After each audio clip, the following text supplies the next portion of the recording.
بھیگی diary صفحہ number 25۔ آج صبح سے ہی وہ دن یاد آ رہے ہیں جن میں کبھی میں چھوٹی چھوٹی باتوں پر ہنسا کرتا تھا، ایسی باتوں پر جن پہ آج اگر کوئی ہنسے تو لوگ پاگل سمجھیں۔ دوست کی آواز بدلنے پر، پنکھے کی آواز میں گانا ڈھونڈنے پر، یا کسی انجان کے سامنے عجیب حرکت کرنے پر بے تحاشا ہنسا کرتا تھا۔ اور آج اگر ہنسی آ بھی جائے تو آنکھیں بھیگ جاتی ہیں۔ آج ہنسی آتی ہے تو لگتا ہے جیسے کسی زخم پر پٹی رکھ دی گئی ہو، صرف وقتی سکون، اصل درد ویسے کا ویسا۔ پتہ نہیں کیا کچھ بدل گیا ہے، یا شاید ہم خود بدل گئے ہیں۔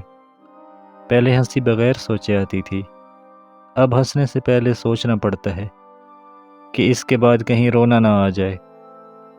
یاد ہیں وہ دن جب ہم چھت پر بیٹھے آسمان کے ستارے گنا کرتے تھے، وہ راتیں جب رات 3 بجے تک بس فضول باتیں ہوتی تھیں، کوئی مقصد نہیں، کوئی غم نہیں، صرف بے فکری۔ کبھی کسی کا ایک جملہ سن کر میں زور زور سے ہنس پڑتا تھا، اب وہی جملے اگر پھر سے سن لوں تو مجھے یقین ہے ہنسی تو دور کی بات ہے، مسکراہٹ بھی نہیں آئے گی چہرے پر۔ زندگی سے جیسے خوشیاں غائب ہو گئی ہیں، جیسے اندر کوئی بوجھ رکھا ہو جو ہر خوشی کو دبا دیتا ہے۔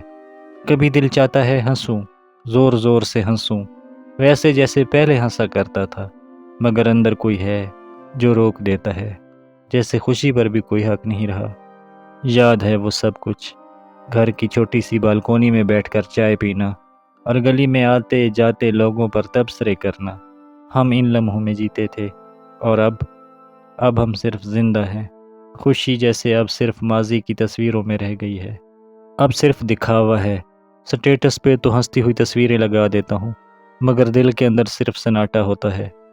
کبھی ایک میسج کافی ہوتا تھا دن بنانے کے لیے، اب پورا دن گزر جائے فون خاموش پڑا رہتا ہے، کوئی پوچھتا بھی نہیں کہ کیا حال ہے، اور اگر پوچھ لے تو جھوٹ بول دیتا ہوں، الحمدللہ سب ٹھیک ہے، حالانکہ اندر تو کچھ بھی ٹھیک نہیں ہے۔ کاش کوئی سمجھے کہ میں ہنس رہا ہوں لیکن خوش نہیں ہوں۔ نہ وہ پرانے دوست رہے، نہ وہ پرانی باتیں، اب تو یادیں ہیں، وہ بھی صرف درد دینے کے لیے۔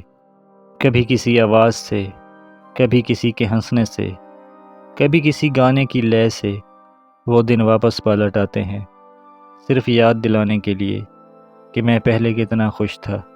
اب تو حالت یہ ہے کہ اگر کوئی دل سے ہنستا ہوا دیکھوں تو ایک حسرت سی جاگتی ہے، کاش میں بھی ایسے ہی ہنس سکتا۔ یہ صفحہ میں اس لیے لکھ رہا ہوں کہ شاید کبھی یہ پڑھ کے خود کو یاد دلا سکوں میں بھی کبھی خوش رہا ہوں۔